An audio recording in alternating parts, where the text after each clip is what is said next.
बिस्मिल्लाहिर्रहमानिर्रहीम। अस्सलाम वालेकुम। आप देख रहे हैं अलिफ न्यूज़ और मैं हूं आपके साथ माजिद अली। शामिल करते हैं आज की ऑनलाइन हेडलाइंस।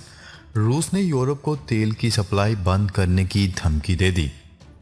न्यूज़ रिपोर्ट के मुताबिक रूस के नायब वज़ीर आज़म ने अपने एक बयान में वाज़िया किया है कि कीमत की हद मुकर्रर करने के बारे में हमारा मौक़िफ़ पूरी तरह से वाज़िया और अटल है। उन्होंने कहा, इस बात से कतई नज़र के क्या कीमत मुकर्रर की गई है, मास्को इस मेकनिज़म को नाकारा बनाने की मनसूबाबंदी कर रहा है। रूस के नायब वज़ीर आज़म का मजीद कहना था कि अगर हमें तेल की कीमत कम करने पर मजबूर होना पड़ा तो हम तेल की सप्लाई को बैनुल अक़वामी म्यार और मार्केट कंडीशन के मुताबिक महदूद कर देंगे।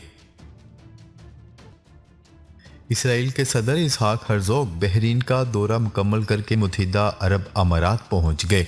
अबू ज़हबी के एयरपोर्ट पर अमाराती वज़ीर ख़ारजा ने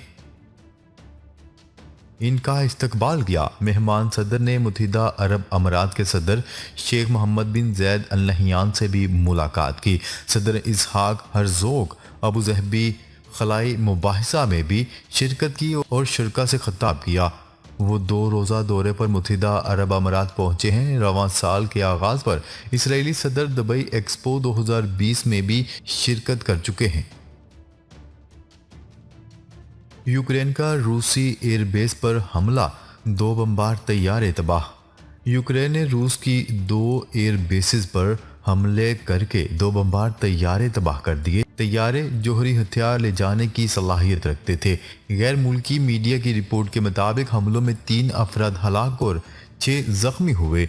एक धमाका यूक्रेन के मशरिक में 600 किलोमीटर दूर सरातोव के इलाके में वाक़या एंजल्स एयरबेस पर हुआ। यहाँ 2 Tu-95 बमबार तैयारों को ड्रोन के जरिए निशाना बनाया गया। रूसी सदर व्लादिमीर पुतिन अपने घर की सीढ़ियों से गिर गए। रूसी सदर व्लादिमीर पुतिन गुज़िश्ता बुध को मॉस्को में अपनी सरकारी रहायशगाह पर सीढ़ियों से उतरते हुए गिर गए। न्यूज़ रिपोर्ट के मुताबिक पुतिन सीढ़ियों से फिसलने के बाद 5 स्टेप्स तक नीचे गिरे, जिसके बाद सिक्योरिटी स्टाफ फौरी तौर पर इनकी मदद के लिए पहुंच गया। रिपोर्ट के मुताबिक गुज़िश्ता माह क्यूबा के हममनसब से मुलाकात के दौरान भी रूसी सदर व्लादिमीर पुतिन के हाथ लर्जते और नीले रंग के होते दिखाई दिए। बरतानिया में मुकीम आउटलेट ने मजीद कहा कि रूसी रहनुमा को बेचैनी से अपनी टांगें हिलाते हुए भी देखा गया। यह वाक़या पुतिन की गिरती हुई सेहत से मुतल्लिक रिपोर्टों में इजाफा करता है। लेफ्टिनेंट जनरल फैज़ हमीद और लेफ्टिनेंट जनरल अजहर अब्बास की रिटायरमेंट की मंजूरी दे दी गई। न्यूज़ रिपोर्ट के मुताबिक वफाकी काबीना ने मंजूरी सर्कुलेशन समरी के जरिए दी। लेफ्टिनेंट जनरल फैज़ हमीद की रिटायरमेंट का इतलाक 10 दिसंबर 2022 से होगा। लेफ्टिनेंट जनरल अजहर अब्बास की रिटायरमेंट का इतलाक फौरी होगा। कबल अजीम वज़ीर आज़म ने लेफ्टिनेंट जनरल फैज़ हमीद की रिटायरमेंट की मंजूरी दी थी। लेफ्टिनेंट जनरल फैज़ हमीद ने नए आर्मी चीफ की नामजदगी के फ़ौरन बाद कबल वक्त रिटायरमेंट की दरख्वास्त दे दी थी।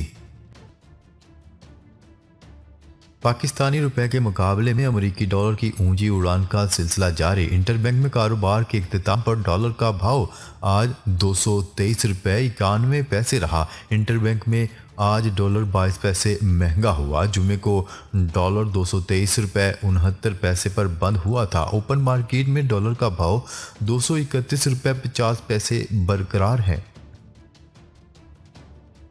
चीन के खलाई स्टेशन पर 6 माह का मिशन कामयाबी से मुकम्मल करने के बाद पहली खातून खलाबाज समेत 3 चीनी खलाबाज ज़मीन पर वापस आ गए। चीनी खलाबाज तियांगोंग खलाई स्टेशन के आखिरी तामीराती मरहले की निगरानी के लिए 5 जून को खला के लिए रवाना हुए थे। इस मिशन में खातून खलाबाज समेत 3 चीनी खलाबाज भी शामिल थे।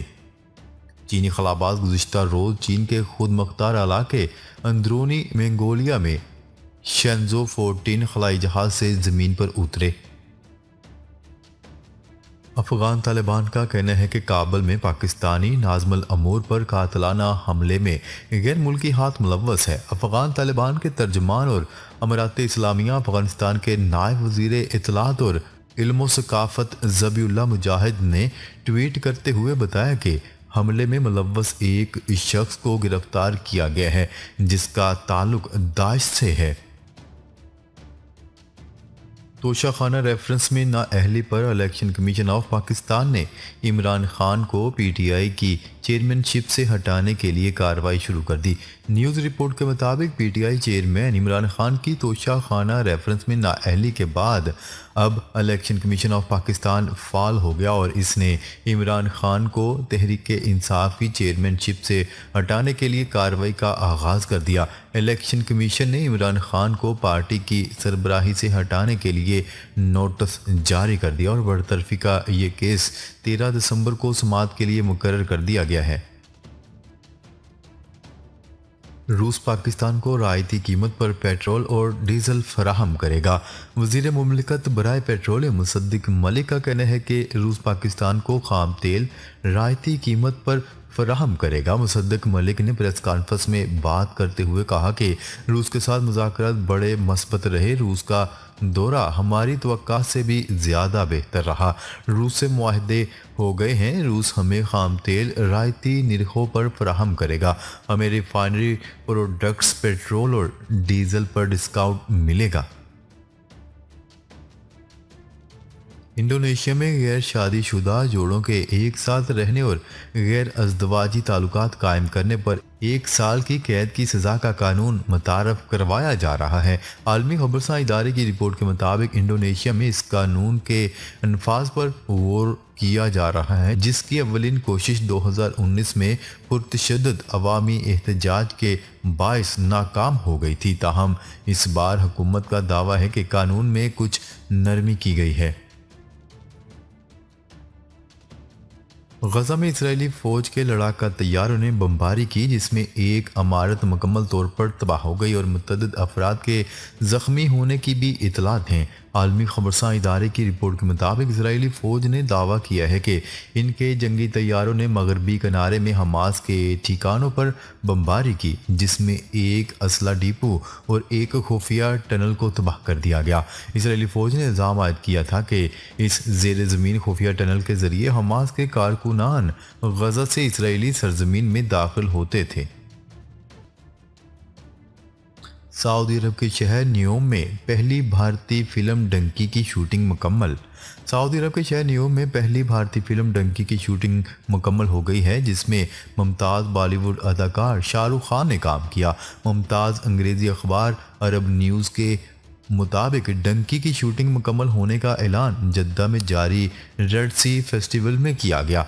न्योम के मैनेजिंग डायरेक्टर ने अपने मद्दे मुकाबल अबू ज़हबी को मुखातब करते हुए कहा कि हमारी ख्वाहिशात इनसे ज़्यादा बड़ी हैं। वाज़ेह रहे कि गुज़िश्ता चंद सालों के दौरान अबू ज़हबी में बॉलीवुड फिल्मों की बहुत ज़्यादा शूटिंग्स हुई हैं, जबकि शाहरुख खान ने फिल्म की शूटिंग मुकम्मल होने के बाद सऊदी अरब की वजारत सकाफत का शुक्रिया अदा करते हुए कहा कि मैं शूटिंग के लिए इतनी शानदार जगह मुहैया करने और गर्म जोशी से मेज़बानी करने पर सऊदी वजारत सकाफत का शुक्रिया अदा करता हूँ। पाकिस्तान और दुनिया भर में धूम मचाने के बाद मौला जट अब भारत में भी अपना जादू जगाने के लिए तैयार। भारतीय मीडिया की रिपोर्ट्स के मुताबिक मौला जट भारतीय सिनेमाओं में 23 दिसंबर को रिलीज़ की जा सकती है। अब भारतीय शायकीन भी पाकिस्तानी सुपरहिट पंजाबी फिल्म का लुत्फ उठा सकते हैं। यूरोपीय यूनियन में जल्द फ़ज़ाई मुसाफिर दौरान परवाज़ एयरप्लेन मोड ऑन किए बगैर मोबाइल फ़ोन इस्तेमाल कर सकेंगे। यूरोपीय कमीशन के मुताबिक एयरलाइंस अब परवाज़ के दौरान में हर किस्म के मोबाइल डाटा समेत 5G टेक्नोलॉजी की सर्विसेज फराहम कर सकती हैं। यूरोपीय यूनियन के रुकन ममालिक को 30 जून 2023 तक 5G फ्रीक्वेंसी बैंड दस्तियाब बनाने की हदायत दी गई है। अदालतों और जजेस को मुतनाज़ा करने पर असद उमर अदालत तलब। Lahore high court Rawalpindi bench ने तकरीर के दौरान अदालतों और जजेस को मुतनाज़ा बनाने पर पाकिस्तान तहरीक इंसाफ के रहनुमा असद उमर को 7 दिसंबर को तलब कर लिया। अदालत ने कहा कि आइन के आर्टिकल 14 के तहत किसी भी अदारे और शख्सियत को मुतनाज़ा नहीं बनाया जा सकता। बेंच के जज जस्टिस जवाद हसन ने additional registrar Lahore high court Pindi bench की दरख्वास्त पर असद उमर के खिताब की जवाब तलबी की है। पहला टेस्ट इंग्लैंड ने पाकिस्तान को शिकस्त दे दी। रावलपिंडी इंग्लैंड ने पहले टेस्ट मैच में पाकिस्तान को 74 रन से शिकस्त दे दी। पाकिस्तान और इंग्लैंड के माबैन पहले टेस्ट मैच के 5वें और आखिरी रोज़ इमामुल हक और अजहर अली ने मैच का आगाज़ किया। ताहम इमामुल हक 48 रन बनाकर और अजहर अली 40 रन बनाकर पवेलियन लौट गए। ख्याल रहे कि पाकिस्तान और इंग्लैंड के दरमियान खेले जाने वाले 3 टेस्ट मैचों की सीरीज़ के पहले टेस्ट मैच के चौथे रोज़ इंग्लैंड ने पाकिस्तान को जीत के लिए 343 रन का हदफ दिया था। नाजरीन, अब तक के लिए इतना ही। मज़ीद खबरें लेकर बहुत जल्द आपकी खिदमत में हाजिर होंगे। तब तक के लिए अपना ख्याल रखिएगा। अल्लाह निगहबान।